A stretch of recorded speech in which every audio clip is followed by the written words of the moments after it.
smo vodili rat za odbranu našeg naroda. Sa onima sa kojima smo ratovali na kraju smo pružili ruke i pregovaramo o miru i stabilnosti u regionu.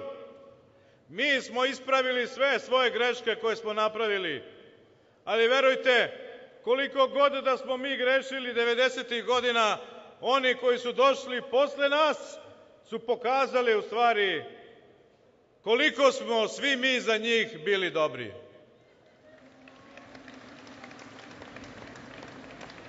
Uništili su fabrike, otpustili radnike, uništili su sve do čega su se dotakli.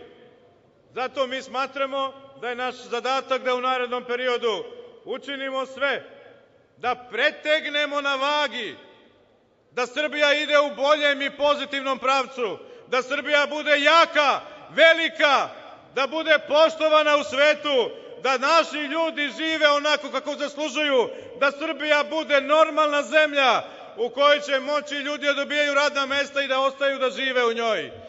Da Srbija bude zemlja socijalne pravde, jer Srbija ne može bez socijalne pravde, bez levice.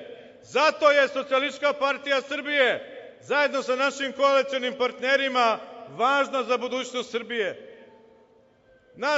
Najbolja propaganda za našu politiku i našu partiju i naše koalicione partnere jeste ono što radimo na terenu. Jagodina je danas najbolja naša propaganda i primer, jer svi ljudi širom Srbije vide kako izgleda. Ne morate da verujete pričama, ali morate da verujete svojim očima.